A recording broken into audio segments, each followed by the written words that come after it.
Hello विद्यार्थियों, आज हम देखेंगे पास्ट परफेक्ट कंटिन्यूस टेंस के बारे में। आज अपन विस्तार से चर्चा करने वाले हैं। तो आइए देखते हैं पास्ट परफेक्ट कंटिन्यूस टेंस क्या होता है, इसका हिंदी अर्थ क्या होता है, पहचान क्या होती है, हेल्पिंग वर्ब क्या होती है, मेन वर्ब क्या होती है, कितने प्रकार होते हैं, इसके बारे में हम आज यहाँ पर विस्तार से चर्चा करने वाले हैं। तो आइए सबसे पहले देखते हैं पास्ट परफेक्ट कंटिन्यूस टेंस का अर्थ। तो देखो, पास्ट जो आप जानते हो भूतकाल होता है, परफेक्ट का मतलब पूर्ण होता है और कंटिन्यूस का मतलब अपूर्ण होता है। ठीक है, तो अर्थ क्या निकलेगा? पूर्ण, अपूर्ण, पूर्ण, अपूर्ण, भूतकाल, पूर्ण, अपूर्ण, भूतकाल। क्या निकला इसका अर्थ? पूर्ण, अपूर्ण, भूतकाल इसका अर्थ निकलेगा। ठीक है, अब अपन चलते हैं पास्ट परफेक्ट कंटिन्यूस टेंस की जो पहचान होती है वो क्या होती है।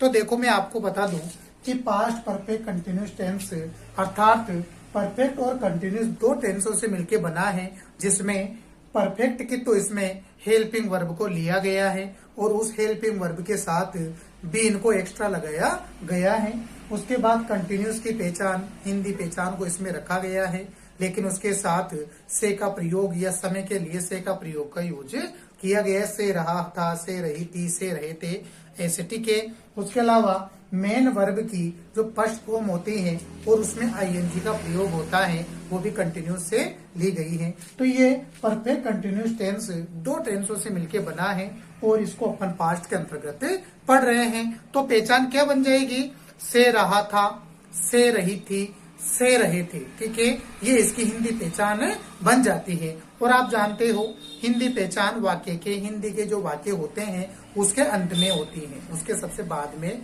रहा था, रही थी, रहे थे और से का प्रयोग समय के साथ किया जाता है। ठीक है, तो आइए देखते हैं पहचान।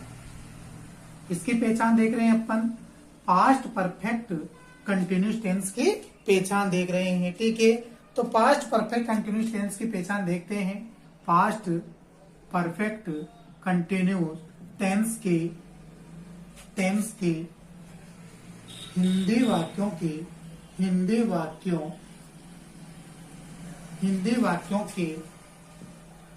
अंत में हिंदी वाक्यों के अंत में से रहा था, से रहा था, से रही थी, से रहे थे,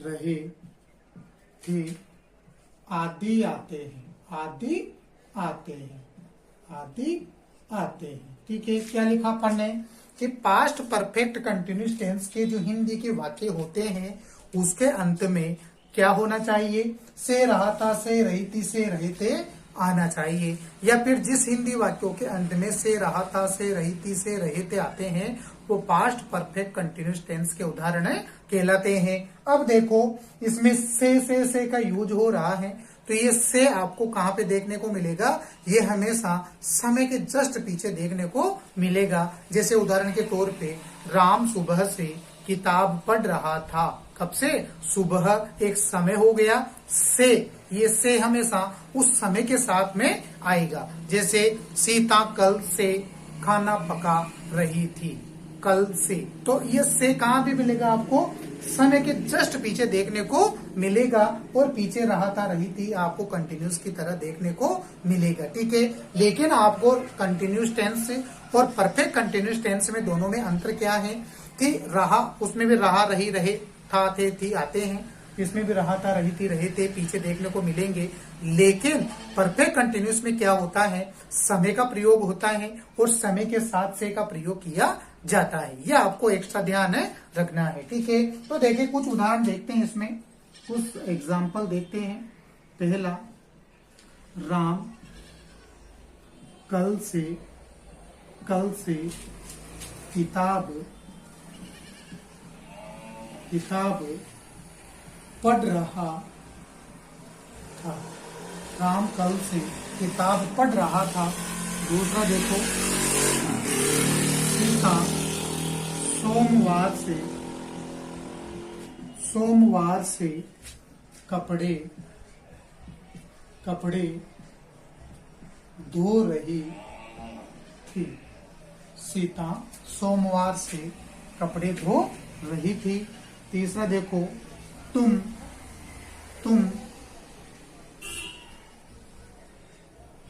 शाम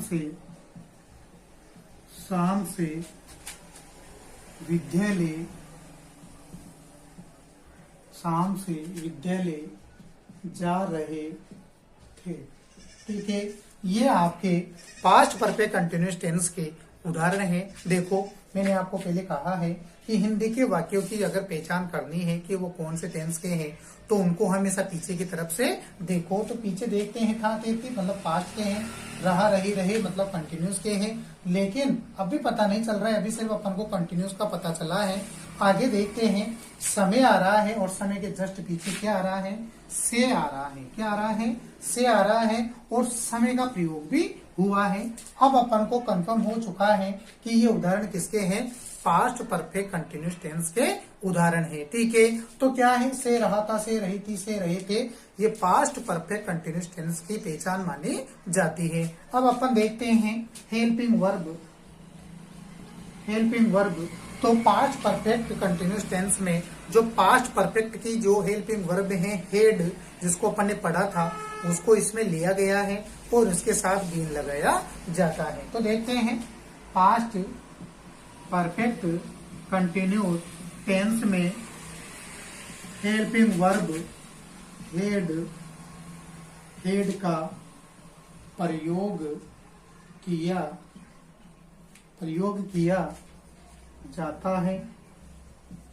किया जाता है, जिसमें हेड के साथ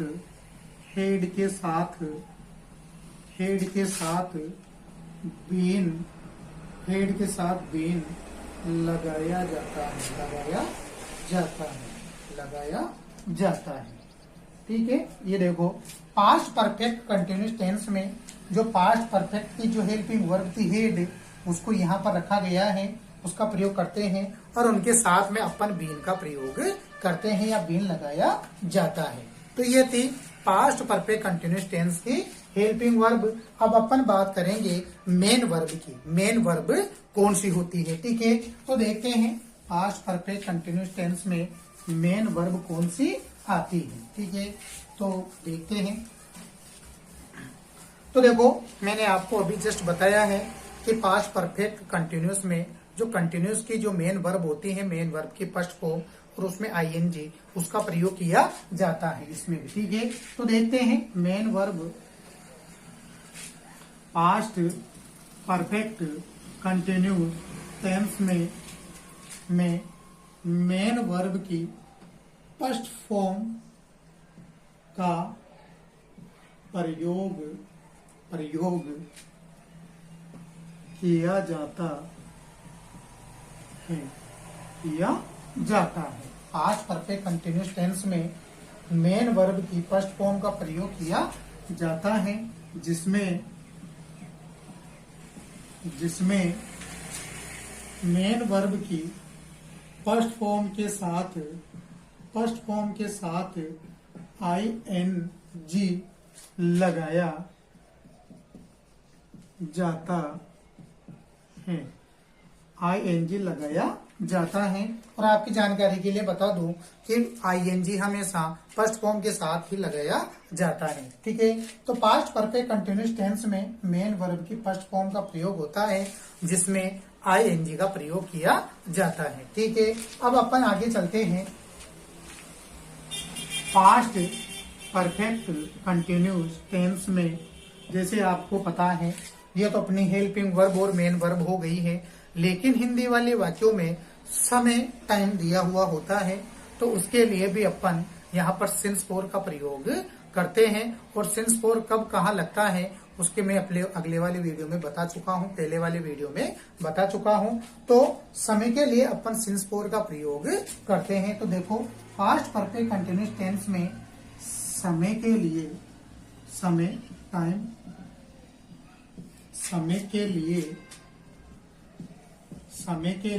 पास्ट परफेक्ट कंटिन्यूस टेंस में समय के लिए सिंस या फोर का प्रयोग किया जाता है। पास्ट परफेक्ट कंटिन्यूअस टेंस में समय के लिए सिंस फोर का प्रयोग किया जाता है, जिसमें सिंस का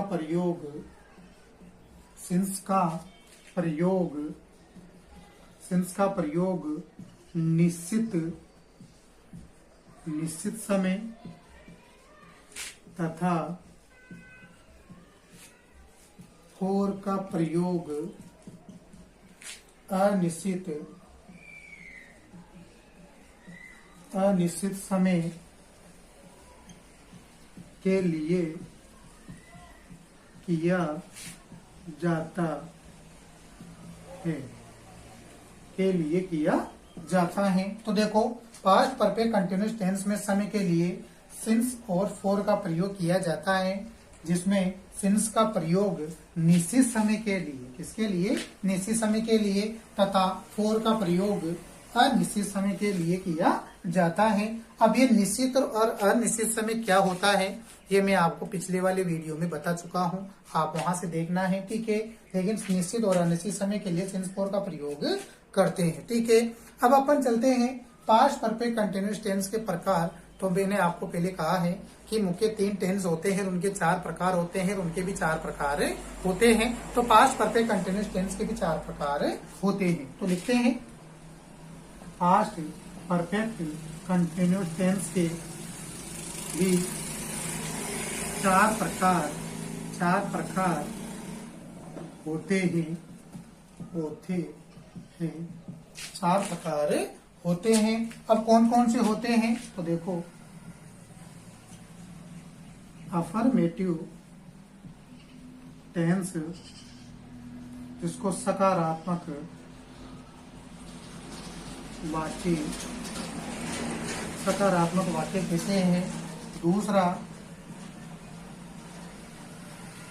नेगेटिव टेंस, जिसको नकारात्मक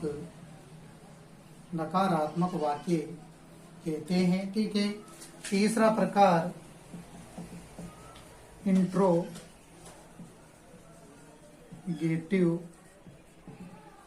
इंट्रोगेटिव टेंस, जिसको प्रश्नवाचक वाक्य कहते हैं, ठीक है। चौथा प्रकार, इंट्रोनेगेटिव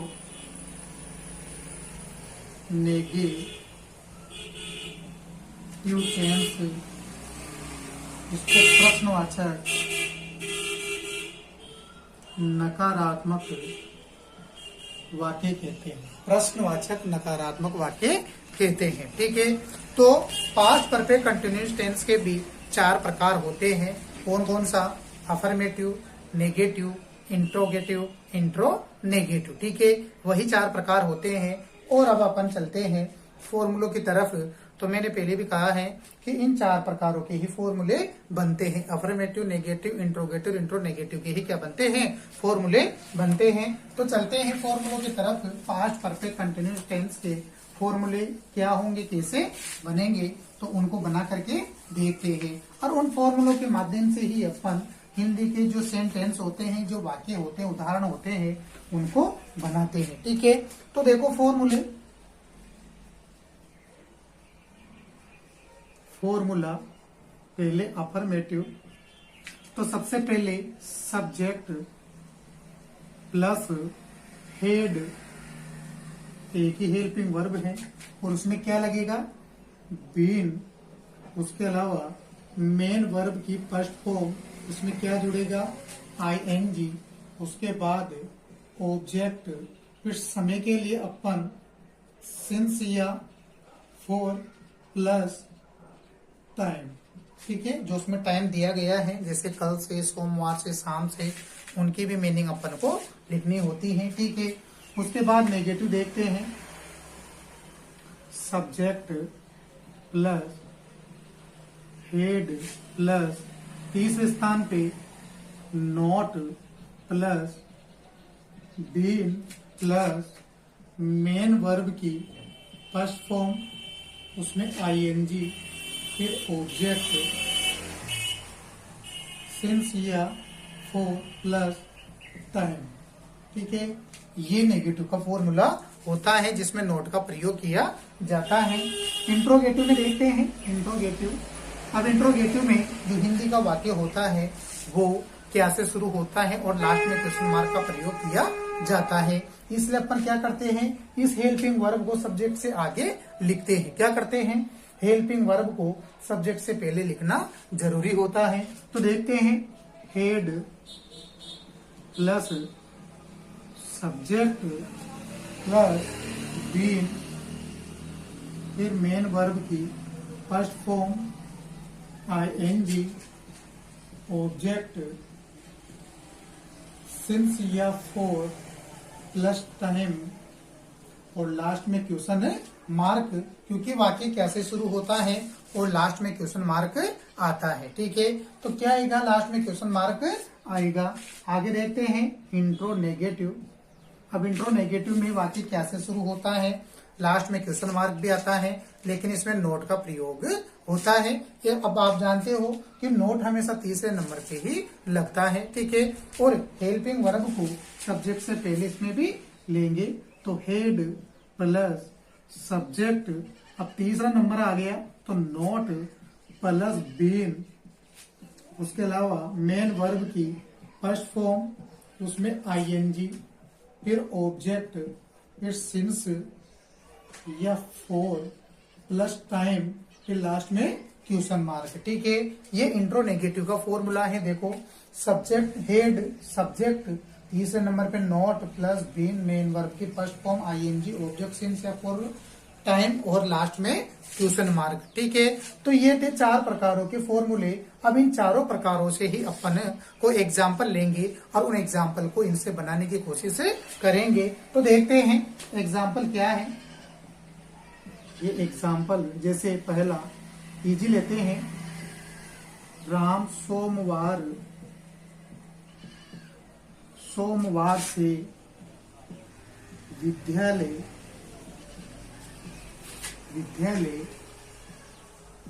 जा रहा था। राम सोमवार से विद्यालय जा रहा था। अब ये वाला वाक्य किसका है, पास्ट परफेक्ट कंटिन्यूस टेंस का है, क्योंकि पास्ट की पहचान है, रहा कंटिन्यूस की है, से आ रहा है तो से रहा मतलब परफेक्ट कंटिन्यूस की है, समय का भी प्रयोग इसमें हुआ है। अब इन फॉर्मूलों में बढ़ने से पहले अपन क्या करेंगे, इसमें अपन समय की पहचान करेंगे। ठीक है, निश्चित है अनिश्चित है, सब्जेक्ट की पहचान करेंगे। ठीक है, वर्ब की पहचान करेंगे और ऑब्जेक्ट की पहचान करेंगे। तो विद्यालय जाने का काम कौन कर रहा है, राम, तो ये अपना सब्जेक्ट हो गया। ठीक है, और काम क्या कर रहा है, जाने का, तो ये अपनी मेन वर्ब हो गई। ठीक है, कार्य हो गया। कहाँ जा रहा है, विद्यालय, तो ये ऑब्जेक्ट हो गया। ठीक है, उसके अलावा टाइम आया है तो टाइम सोमवार हो गया है, तो ये अपना टाइम हो गया है। ठीक है, अब इनको क्या करेंगे अपन, इन फॉर्मूलों के माध्यम से लिखना शुरू करेंगे, भरना शुरू करेंगे। तो देखो, राम अपना अफर्मेटिव से बनाएंगे तो सबसे पहले क्या लिखने के लिए कह रहा है, वो सब्जेक्ट लिखने के लिए कह रहा है, और अपना सब्जेक्ट क्या है वाक्य का, राम है, तो राम। ठीक है, हेड एक ही हेल्पिंग वर्ब है, सिंगुलर हो प्लूरल हो, अपना सब्जेक्ट दोनों में हेड लगेगा, तो हेड के साथ क्या लगेगा, been, Ram had been. Main verb, अब मेन वर्ब गो, क्या है, गो, इसमें क्या लगेगा, आईएनजी लगेगा, तो क्या हो जाएगा, ये गोइंग हो जाएगा। तो हेड बीन गोइंग। अब कहाँ जा रहा है, विद्यालय। अब स्थान से पहले क्या लगता है, टू लगता है, तो टू स्कूल, अपना ऑब्जेक्ट क्या हो गया, स्कूल हो गया। उसके बाद सिंस या फॉर। अब आपको पता है कि वार, जो दिन व दिनांक जो भी होते हैं, वार जो होते हैं वो सभी निश्चित समय में आते हैं, और निश्चित समय के लिए अपन सिंस का प्रयोग करते हैं। तो दोनों में से क्या लगेगा, सिंस लगेगा। तो सिंस क्या है, अपना टाइम क्या है, सोमवार है, सोमवार को इंग्लिश में क्या कहते हैं, मंडे। क्या कहते हैं इसको, मंडे कहते हैं। तो ये अपना अफर्मेटिव से formula, Ram had been going to school since Monday. Ram सोमवार से विद्यालय जा रहा था। अब इसको अपन क्या करेंगे, नेगेटिव वाले फॉर्मूले से भी बना के देखते हैं। तो क्या कह रहा है नेगेटिव वाला फॉर्मूला कि नहीं, सबसे पहले सब्जेक्ट लिखो। तो अपना सब्जेक्ट क्या है, राम है। उसके बाद हेड अपने हेल्पिंग वर्ब है। तीसरा नंबर पे क्या लगा हुआ है, नोट लगा हुआ है, तो ये नोट लगा दो। उसके बाद बीन, ये बीन। उसके बाद वाक्य को वैसा का वैसा ही जोड़ दो। मेन वर्ब की फर्स्ट फॉर्म गो है तो उसमें आईएनजी। स्कूल स्थान है तो स्थान से पहले टू लगा दिया है। अपना अपना ऑब्जेक्ट स्कूल हो गया। उसके बाद सिंस या फोर में से आपको पता चल ही चुका है कि सिंस लग रहा है, निश्चित समय है और अपना टाइम क्या है, मंडे है, तो ये मंडे लिख दो। ठीक है, तो Ram had not been going to school since Monday. Ram सोमवार से विद्यालय नहीं जा रहा है। अब इसको अपन इंट्रोगेटिव में रखेंगे तो क्या राम सोमवार से विद्यालय जा रहा था। ठीक है, तो आगे क्या से वाक्य शुरू हो रहा है और लास्ट में क्वेश्चन मार्क भी आ रहा है। तो अपन क्या करेंगे, ऐसी सिचुएशन में हेल्पिंग वर्ब को सब्जेक्ट से पहले लिख देते हैं। तो आइए देखते हैं इंट्रोगेटिव वाले फॉर्मूले में भी सबसे पहले हेड, तो ये हेड अपना सब्जेक्ट राम है, राम। उसके बाद बीन, ये बीन। अपने मेन वर्ब गो है, उसमें आईएनजी गोइंग। स्थान से पहले टू, स्कूल। ठीक है, उसके बाद सिंस और समय क्या है अपना मंडे है और लास्ट में क्वेश्चन मार्क, तो ये क्वेश्चन मार्क लगा दिया है। ये इंट्रोगेटिव से बन गया है। अब इसको इंट्रोनेगेटिव में लेंगे तो क्या राम सोमवार से विद्यालय नहीं जा रहा था। क्या बन जाएगा हिंदी वाला वाक्य, क्या राम सोमवार से विद्यालय नहीं जा रहा था। तो इससे अपन नेगेटिव वाले इंट्रोनेगेटिव वाले फॉर्मूले से बनाते हैं। तो सबसे पहले हेड, तो ये अपना हेड। उसके बाद अपना सब्जेक्ट राम है, तो ये राम। तीसरे नंबर पे वो नोट लगवा रहा है, हमेशा नोट ही तीसरे नंबर पे ही लगता है। उसके बाद बीन, फिर मेन वर्ब की फर्स्ट फॉर्म गो, तो ये आईएनजी के साथ गोइंग हो गया। स्कूल से पहले टूर, ये स्कूल। ठीक है, समय है, समय निश्चित है तो सी लगा दो, सिंस लगा दो। फिर उसके बाद अपना समय मंडे लिख दो, मंडे। ठीक है, ये मंडे लिख दिया और लास्ट में क्वेश्चन मार्क आ रहा है तो क्वेश्चन मार्क लगा दिया है। तो ये चार प्रकार जो होते थे उन चारों प्रकारों से ही अपन ने फॉर्मूले बनाए और उन फॉर्मूले से किस प्रकार से एक हिंदी वाले सेंटेंस को इंग्लिश में ट्रांसलेट किया है। बस आपको ये पता होना चाहिए कि उस हिंदी वाले वाक्य में सब्जेक्ट क्या है, ऑब्जेक्ट क्या है, मेन वर्ब क्या है, ठीक है, समय क्या है और कौन से टेंस का है, उसके फॉर्मूले आपको याद होने चाहिए, समझ में आने चाहिए। तो आप इसको आसानी से बना सकते हो। तो इन चारों फॉर्मूलों के माध्यम से अपन ने कितनी आसानी से इसको बना दिया है। विद्यार्थियों एक बात आपको बता दूं, टेंस भी याद है, फॉर्मूले भी याद हैं, पहचान भी सकते हैं, लेकिन यदि अपन को उनकी मीनिंग याद नहीं है, मीनिंग से याद नहीं है, तो फिर भी अपन इसको नहीं बना सकते हैं, थोड़ी कठिनता होगी। इसलिए ज्यादा से ज्यादा मीनिंग आपको याद भी करनी है। मीनिंग याद हो तो आपके लिए ये काम आसान हो जाता है। वैसे भी आप जानते हो इंग्लिश में सबसे पहली चीज आपको अल्फाबेट याद होने चाहिए, ज्यादा से ज्यादा मीनिंग याद होने चाहिए। अगर आपका डिक्शनरी आपको कंप्लीट है, शब्दकोश आपका मजबूत है, तो अंग्रेजी को आप उंगलियों में नचा सकते हो। ठीक है, तो आज अपन ने देखा कि पास्ट परफेक्ट कंटिन्यूअस टेंस का अर्थ क्या होता है, उसकी पहचान क्या होती है, हेल्पिंग वर्ब क्या होती है, मेन वर्ब क्या होती है। ठीक है, उसके अलावा समय का प्रयोग होता है तो समय के लिए सिंस या फॉर का प्रयोग किया जाता है। इसके भी चार प्रकार होते हैं, फॉर्मूले बनाए और किस प्रकार से अपन ने एक हिंदी वाले सेंटेंस का पोस्टमार्टम में किया है। अब आप भी इसी प्रकार फॉर्मूले बना करके ज्यादा से ज्यादा जितने भी एग्जाम्पल हो उनको सोल्व करने की कोशिश, एक्सरसाइज करेंगे, तब जाकर के अपन इसको आसान बना सकते हैं। अब अपन देखेंगे आगे वाला टेंस। ठीक है।